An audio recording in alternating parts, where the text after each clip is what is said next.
Bonjour chers tous. Nous allons attaquer dans cette leçon Galates chapitre 6. Je crois qu'on peut faire tout dans une leçon. Ce n'est pas trop long, mais il y a plusieurs petites choses qui sont très succulentes. Alors on va prendre un peu de temps avec ces différentes choses. Comme d'habitude, la clôture de la lettre de Paul, les sujets sont un peu éparpillés. Avec le livre des Galates, comme celle d'Éphésiens et aussi Colossiens, Romains, Paul commence souvent la première partie de son épître avec, je peux dire, le côté théorique. Dans le cas des Galates, on a vu les premiers 4 chapitres, et même jusqu'au début du 5e chapitre, Paul donne les arguments pour le salut par la foi seulement en Jésus. Mais après, la dernière partie du chapitre 5 et même chapitre 6, c'est comme une discussion des conséquences, c'est le côté pratique. Si j'ai accepté la théorie, alors, quelles sont les évidences? Et on a déjà parlé de ça dans le dernier enregistrement avec le fruit de l'esprit opposé aux œuvres de la chair. Maintenant, Paul continue avec des petites exhortations. Pas pour être sauvé, très important, et je répète ça. Mais puisque nous sommes sauvés, qu'est-ce que nous devons faire? Je veux utiliser principalement le Bible Summer, parce que surtout la structure des phrases et tout ça, c'est un peu plus clair. J'ai toutes les deux devant moi, alors peut-être on va consulter l'un l'autre, mais principalement, je vais rester avec Summer. Bon, je commence toutefois avec Louis II. Et Paul, il vient de nous parler à la fin du chapitre 5, la différence entre marcher selon l'esprit et marcher selon la chair. La chair cherche ce qui fait plaisir à lui-même. Mais le marche selon l'esprit est la vie de Jésus. C'est Jésus qui vit en nous. C'est la vie qui est poussée et motivée par le Saint-Esprit qui habite en nous. Alors, chapitre 6. Frères, si un homme vient à être surpris en quelque faute, très important ce mot-là, vous qui êtes spirituels, redressez-le avec un esprit de douceur. Prenne garde à toi-même, de peur que tu ne sois aussi tenté. Portez les fardeaux les uns des autres et vous accomplirez ainsi la loi de Christ. C'est comme si ces deux versets vraiment marchent ensemble. Dans ce mot, dit frère, si quelqu'un s'est laissé surprendre par quelque faute. Ça, c'est intéressant. Il parle de quelle situation? Faites attention ici. Il ne parle pas de la personne qui vit habituellement dans le péché. Il sait ce qu'il fait, il est têtu et il refuse à repentir. Cette personne, il faut confronter. Mais ici, nous parle de quelqu'un qui, peut-être il sait, mais voilà le terme Summer, il s'est laissé surprendre par quelque faute. C'est-à-dire, il connaissait. Il connaissait, mais dans un moment de faiblesse, il est tombé. Vous savez, il y a une grande différence entre la personne qui tombe en péché et la personne qui vit dans le péché ou la personne qui pratique le péché. La personne qui tombe dans le péché, ça c'est nous tous de temps en temps. Et peut-être pas les grands péchés, les 10 commandements, là, non, pas à ce niveau, mais nous savons qu'il y a des choses que nous faisons, que nous disons, de temps à l'autre, pas régulièrement, qui ne plaisent pas à Dieu. Et quand ça se passe, là, ce moment, quand nos frères, nos sœurs doivent venir à côté pour dire, qu'est-ce qui se passe? Ça, ce n'est pas comme toi. Tu as une nouvelle identité. Qu'est-ce que tu fais? On doit le redresser avec douceur. Encore, je répète, ça, c'est la personne qui tombe dans un péché. 1 Jean nous dit clairement que celui qui pratique le péché, c'est du diable. Paul a dit la même chose, chapitre 5, que celui qui pratique ces œuvres de la chair. Ce sont des habitudes, ce sont des choses qui le caractérisent. Je peux dire, cette personne n'héritera pas le royaume de Dieu. Même Paul, même dans ce livre des grâces, salut par la foi en Jésus, il est catégorique. Je rentre un peu là. Ceux qui commettent de telles actions ne méritent, n'auront aucune part à l'héritage du royaume de Dieu. Mais quand on tombe, ce n'est pas le moment que tous tombent là-dessus. Ce n'est pas le moment d'attaquer, mais c'est le moment de confronter. Et confronter avec douceur, avec amour, de ramener la personne à Jésus. Je trouve très intéressant, et c'est notre grande lutte ici à Kisangani, que les gens qui vivent dans le concubinage, dans nos églises, ils sont même des membres du diaconat et parfois même du pastorat. Et nous ne disons rien. Nous disons là, il faut confronter avec douceur. Mais les jeunes choristes qui tombent grosses hors du mariage, parce qu'elle est sortie une fois, 2 fois avec un jeune homme, celle-là, on va tomber là-dessus fortement. On va mettre sous une discipline très forte. On va le mettre devant l'église. On va dire, vous voyez, on va vraiment critiquer fortement. Mais la personne qui vit habituellement dans le péché, nous allons traiter avec douceur. Mes frères, ça doit être le contraire. La personne qui pratique le péché, cette personne, on doit confronter fortement, publiquement, et l'appeler à compte. Mais la personne qui tombe, et je peux dire surtout les nouveaux convertis, ils sont en train d'apprendre ces premiers pas. Avec ces personnes, nous devons exercer la douceur.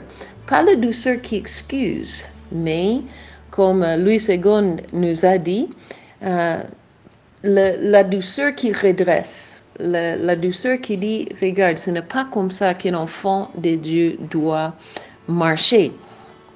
Je vois ici, Summer dit, ramène-le dans le droit chemin. En tout cas, toutes les deux, ce n'est pas question d'excuser. Ce n'est pas question de dire, bon, vous savez, Dieu comprenne.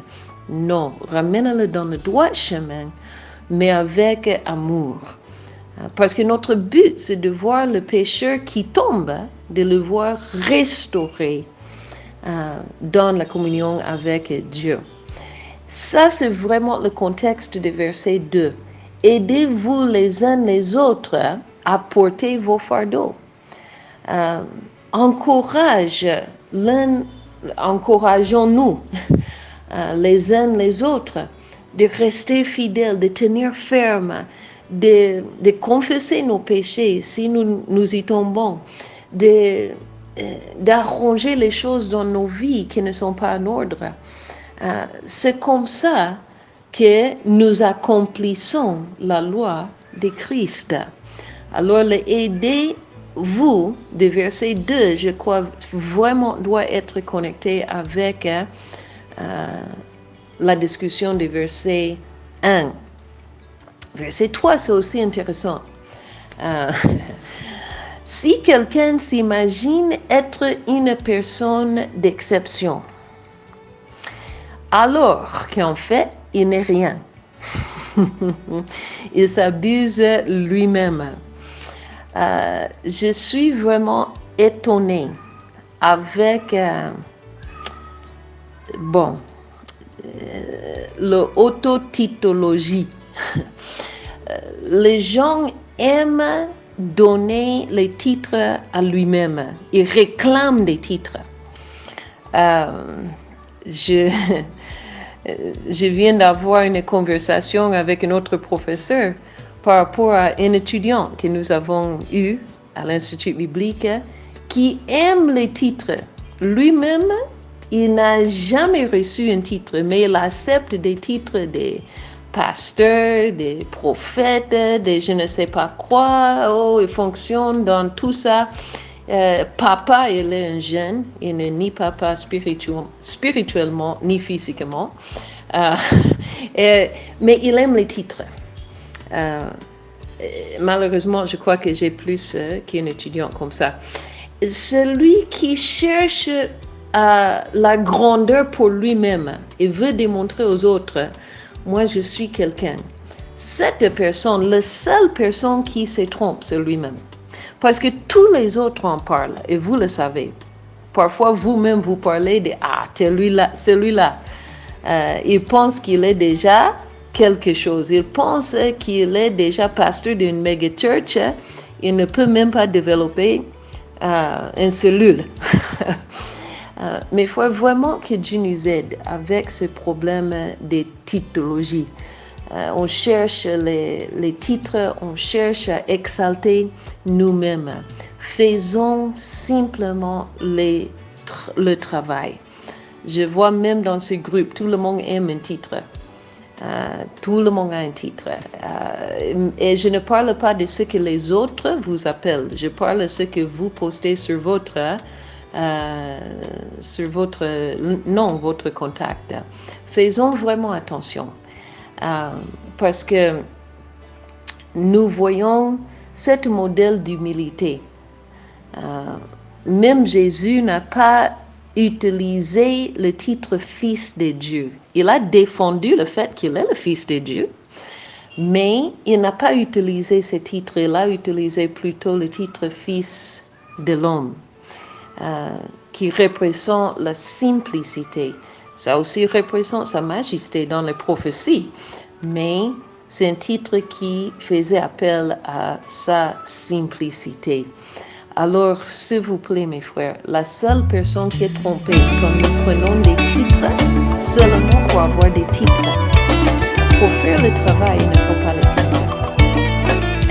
Ça me fait rire parfois quand j'ai des personnes qui entrent dans mon bureau. Je sais qu'ils sont des indépendants, par exemple. Ils dans notre étude de Galates, chapitre 5, verset 2 jusqu'à 12. Encore c'est un petit bloc. Mais ici, nous avons, on peut lire le résumé, la clôture des arguments que Paul a posé depuis le début du chapitre 3. À la longue du chapitre 4, et qu'il va finir maintenant dans le chapitre 5, jusqu'au milieu du chapitre 5. Ça, c'est comme la conclusion. Après ces arguments sur les deux alliances, c'est seulement une après je vais dire, c'est une façon par la foi. Après tous ces arguments, on a fini avec les présentations formelles. La conclusion. Considérons un peu ce qu'il dit ici. Verset 2, du chapitre 5. Voici, moi, Paul, je vous dis que si vous vous faites circoncire, Christ ne vous servira parce que vous pensez que vous de êtes rien. plus important que ce que vous Ça, c'est êtes lourd. en réalité. Bon, Et aussi si je vais vous êtes en adresser réalité, vous la n'avez question de pas la circoncision besoin de le prouver. parce que je sais que dans je me rappelle la même en tant plupart qu'enfant, des cultures bantues, j'ai nous pratiquons la remarqué circoncision. quand le Mais pour des président différentes des raisons. États-Unis va parler, Même là, je vais On vous ne dire, donne pas une si c'est introduction. dans des buts traditionnels, je n'ai pas fait trop pour attention au comme Congo. certaines tribus, c'est plutôt pour comme on avoir fait tous les présidents, l'approbation des esprits l'introduction familiales et tout ça. présidentielle. non, vous ne devez pas circoncire circoncire quand ton le enfant. président va parler, Mais si c'est pour des raisons sanitaires ou culturelles qui n'ont rien à voir avec le monde spirituel, des États-Unis. Bon, C'est tout. ça, ce n'est pas le problème ici. On ne donne pas Ce que Paul attaque, ce sont les gentils, les non-juifs, que leur culture ne pratique pas la circoncision. Qui est-il? Si on est vraiment important, ils veulent se circoncire pour devenir des bonnes juifs, si nous pour cherchons être justifiés, pour compléter leur justification devant Dieu. Pas en réalité, et ça, Paul dit et nous abusons de nous-mêmes. Ce n'est pas que nous devons accepter Jésus, mais il faut comprendre aussi, il n'y a rien de comprendre aussi. Il y a deux alliances. Il réclame une alliance, mais en réalité, par la foi. Il ne fait rien. L'autre alliance, on entre par la circoncision. Ce n'est pas que et c'est ça que verset 3, Paul dit. Et je proteste encore une fois à tout homme qui se fait circoncire, encore pour des raisons religieuses, qu'il est tenu de pratiquer la loi tout entière. C'est-à-dire, vous avez choisi ton alliance. Vous avez choisi votre alliance. Vous avez dit, je veux suivre l'alliance de la fierté de par rapport à lui-même. Alors, si vous commencez cette route, allez dans cette route. Mais attention, parce qu'il n'y a pas de justification pour cette route. C'est seulement l'esclavage au rite que finalement ne peut pas te sauver. Tout ça, c'est alors, connecté avec, vous ne pouvez pas mélanger les systèmes. Ce n'est pas que bon, je vais accepter Jésus, mais aussi je vais passer par ces autres choses pour m'assurer que soit d'un moyen, soit par un autre moyen, je peux entrer au ciel. Paul nous donne le conseil. Verset 4. Il dit, vous êtes séparés de Christ. Comme on a dit dans le chapitre 5, qui cherchez la justification dans la loi. Vous êtes déchus de la grâce. Nos actions révèlent si vous êtes tombés, vous étiez sauvés par la grâce. Maintenant, vous commencez à faire les œuvres pour compléter, pour perfectionner votre salut. Vraiment, ça c'est quoi ça? Bien. Non. Choisissez votre système. Soit c'est par la foi, j'ai obéi à la voix de Dieu. C'est par la grâce. J'étais poussé par l'esprit. Je ne parle pas des dons charismatiques. C'est de la vie pratique que nous attendons par l'esprit, l'espérance de la justice. Continue à Ici, faire on parle d'une justice légale. Ce n'est pas parce que d'une déclaration juridique que la personne est innocente de tout crime. La personne n'est plus condamné ou condamnable. Quand je sais ce parce que Dieu m'a demandé, a déjà accepté le tort comme le sien et lui-même il a déjà donné la satisfaction. Voilà pourquoi nous qui nous avons la foi en Jésus, nous sommes déclarés justes et nous avons cette espérance que quand on va apparaître devant Dieu, tous les autres il va dire je ne vois aucun péché. Si je sais mais si tu veux arriver à cette déclaration, à écouter cette déclaration par vos propres forces, lui dans l'adoration personnelle, dans le temps de prière, mais il y a c'est impossible. Un jour vraiment que soit c'est la loi qui te justifie, soit c'est la grâce. Extraordinaire. Si vous cherchez la justification par la loi, au-delà de l'habituel, vous êtes déchus de la grâce. C'est vraiment lourd. C'est pour ça que tu m'as demandé de faire ça. J'ai obéi. Car en Jésus-Christ, verset 6, c'est incroyable. Ni la ce n'est pas circoncision, question maintenant ni d'aller à l'incirconcision n'a de valeur. J'ai adoré. Si tu étais circoncis comme un enfant, c'est pas grave. Ma maison mais ce n'est pas pour ça que tu es sauvé. Si tu n'es pas circoncis, c'est pas grave non plus. Non, ça n'a pas la question. Ça n'a rien à voir avec ton salut. C'est plutôt le chrétien circoncis n'est pas mieux au plus spirituel que celui qui n'est pas circoncis. Mais c'est la foi qui est agissante par la charité. Il commence déjà à introduire un thème que nous allons développer c'est la chair qui cherche à partir du verset 13. La chair qui cherche quand nous vivons par la foi, ça va avoir certaines manifestations. Qu'est-ce que je cherche? Et ça sera manifesté par notre style de vie. Parce que on va toucher ça c'est moi dans la deuxième moitié du chapitre 5 et donner le chapitre 6. Mes actions, mais il indique déjà qu'il y aura un changement de vie, mais ce n'est pas le résultat les autres de la loi. Quand eux ce n'est pas le résultat je dois le redresser avec douceur. Parce que le maître a dit à l'esclave, faites ceci, faites cela. Ça sera un résultat naturel. En tout cas, Rebecca, toi, tu connais un résultat de la foi.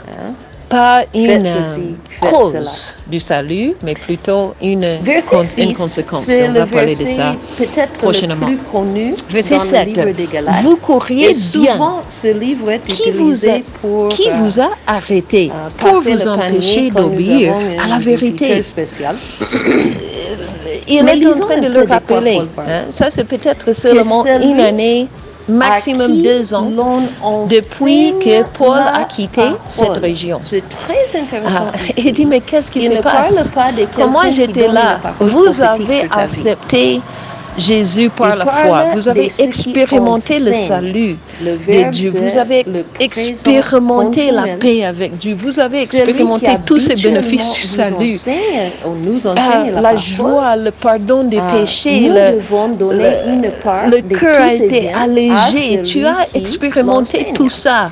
Et c'était seulement par la foi. Moi, je ne vous ai même pas parlé de circoncision, des régimes alimentaires, des façons de s'habiller, des rites que vous devez accomplir chaque premier du mois ou chaque nouvelle année ou je ne sais pas quoi.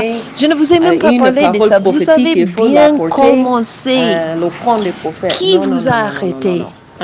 Qui vous a arrêté? Qui vient compliquer l'évangile que je vous ai présenté? C'est le Saint-Esprit qui parle Verset 8. Cette influence à travers qui il veut. Ne vient pas de celui qui vous appelle. Qui ont pris le temps. Celui qui vous appelle n'est pas Paul, hein? C'est Jésus. Qui ont pris le temps. Mes frères, écoutez-moi bien. Il y a une grande tendance. Je l'ai déjà dit, je le répète encore. Et je vous dis, je le répète avec les larmes qui veulent sortir des yeux. On a écouté trop. Bon, l'évangile c'est bien, mais il faut comprendre que nous sommes des Africains. Je suis fatiguée d'écouter ça. Je suis fatiguée de monter, de prêcher l'évangile de la croix, de la repentance en Jésus. Et après, le pasteur va monter derrière moi et il va commencer maintenant d'ajouter des histoires. Oui, ce message c'est bien. Maintenant, si vous voulez recevoir Jésus, tenez encore debout. Et moi, je vais prier sur vous pour que vos péchés soient pardonnés. Ou je vais prier pour vous pour que vous puissiez naître de nouveau. Mais attendez, qu'est-ce que je viens de prêcher? Et quand je confronte les pasteurs, dans tous les cas, ils m'ont dit, oui, nous savons que ce n'est pas nécessaire, ce n'est pas biblique, mais vous savez, c'est ça dans cette culture que les gens aiment. Nous devons aussi mes frères, cette influence ne vient pas de celui qui vous appelle. Ici, on ne dit pas c'est une influence démoniaque. C'est une influence qui veut amener notre chemin au ciel. En lieu d'un chemin au ciel qui passe seulement par Jésus, nous voulons un chemin au ciel qui passe. Bon, aujourd'hui, ce n'est pas par Moïse, mais c'est par le chemin qui passe par l'homme de Dieu. Même dans ces groupes, j'ai vu de temps en temps des choses postées sur le père spirituel, le respect du père spirituel. Même si ton père spirituel est en péché, il ne faut rien dire, il faut seulement prier pour lui. Il faut toujours rester fidèle. Bon, pour citer mes étudiants, non, c'est comme ça que moi j'enseigne. J'enseigne dans une église sur ce n'est pas, nous n'approchons pas au ciel à travers pasteur tel. à tout moment les messages de l'alliance, vous ne pouvez pas approcher Dieu. Je viens d'écouter ça encore ce week-end. Par ton propre alliance, il faut passer par l'alliance de ton Père qui a établi cette alliance avec Dieu. Ce n'est pas vrai, mes frères. Il n'y a qu'une alliance. Bon, il y a deux. Soit par la chair, les œuvres de la chair et la logique de la chair, la logique de la couture, ou soit l'alliance réalisée, scellée, finie à la croix de Jésus. Et toute autre influence qui veut vous détourner de ça ne vient pas de celui qui vous appelle. Un peu de levain fait lever toute la pâte. Vous comprenez le contexte. Paul dit il ne faut pas tolérer même le début de ces enseignements. Ce n'est pas bon, il faut comprendre, non? C'est un visiteur, on laisse le visiteur dire n'importe quoi. Non. Si un visiteur vient et commence à prêcher des bêtises de la haute de la chair, toi tu es le pasteur, tu es responsable. Toi, tu dois monter derrière lui et dire ça, c'est faux. Ce n'est pas le message que nous prêchons dans cette église. Nous prêchons seulement la foi par Jésus. Moi, le pasteur, je n'ai pas une alliance spéciale. Je suis dans la même alliance avec Jésus que toi, tu peux y entrer. Tu peux entrer dans l'alliance avec Dieu par le sang de Jésus. Si on laisse un peu cette influence dans nos églises, ça n'a rien à voir avec je rentre à cette question d'équilibre. Parce qu'encore ce week-end, je viens de discuter ça avec quelques frères. Oui, nous savons ça, mais il faut avoir l'équilibre. Et j'ai répété la même chose que je dis dans ces audios. Il n'y a pas d'équilibre quand il s'agit de la croix. Il n'y a pas d'équilibre. Le pasteur ne peut pas sauver. La prière du pasteur, du prophète, du bishop, d'apôtre ne peut pas me sauver. Il faut que moi-même je vienne, que je place ma foi en Jésus. Et c'est par ça, par cette foi en Jésus, que je suis justifié, je suis déclaré juste devant le tribunal de Dieu. J'ai cette confiance en vous, dans le Seigneur, que vous ne penserez pas autrement. C'est-à-dire, il ne faut pas tolérer ce judaïsant qui veut ajouter des choses. Non. Mais celui qui vous trouble, quel qu'il soit, même si c'est l'apôtre de ta communauté, même si c'est un prophète de renom de Kinshasa ou de Ghana ou de Nigeria ou je ne sais pas où, même si, quel qu'il soit, quoi que ce soit son titre, sa position, il y a des sentiments qui montent dans le cœur. Celui qui vous trouble, pourquoi? Quel qu'il soit, emportera la peine. Il répète la même idée qu'il a dit dans le chapitre 1. Si quelqu'un vous prêche un autre évangile, en réalité, il n'y a pas un autre évangile. Il est en train de vous mentir. Et quand on va s'aimer, s'il prêche un autre évangile, qu'il soit anathème, qu'il soit maudit, qu'il soit retranché de la famille de Dieu. Vraiment, pour les catégories qui ne blaguent pas. Pour moi, frère, si je prêche encore la circoncision, parce qu'en tout cas, il faut comprendre notre culture, non? Il faut respecter les traditions ancestrales. Pourquoi suis-je encore persécuté? La chair, le scandale de la croix a donc disparu. Dans les actes de c'est-à-dire, mes frères, moi-même, j'ai pris la décision d'être radical, de prêcher seulement la croix. Et la persécution que je souffre, c'est parce que je refuse à faire la compromission avec les autres formes de religion. Je refuse. Soit chez les Juifs, il a refusé de mélanger la loi, la circoncision avec la croix. Non, c'est soit l'un, c'est soit l'autre. Mais dans nos maisons, et ça lui fait des ennemis chez les Juifs. Dans quelques années, ils pouvaient dire la même chose, mais chez les Romains, chez les païens. Parce que pour toutes les autres religions, tu pourrais aller adorer Jésus, ce n'est pas un problème, mais venez aussi au temple faire tes sacrifices devant l'image de l'empereur, devant les autres divinités romaines ou grecques, et tu peux aussi adorer Jésus. Et l'Église va faire face. Ça, c'est quelques années après le livre des Galates, mais c'est le même principe. Si on accepte de mélanger notre foi avec la culture religieuse de notre époque, de ce qui nous entoure, nous n'allons pas souffrir. Et c'est pour ça que beaucoup de pasteurs acceptent la compromission, même quand au fond, ils savent que ce n'est pas correct.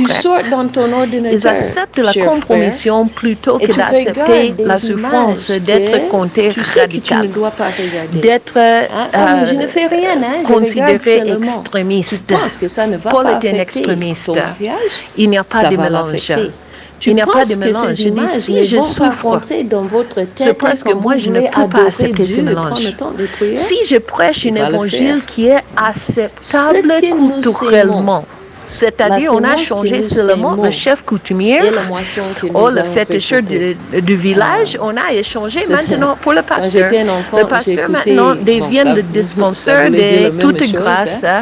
Le pasteur devient le dispensateur du salut, des biens, de je ne sais pas quoi, des bénédictions.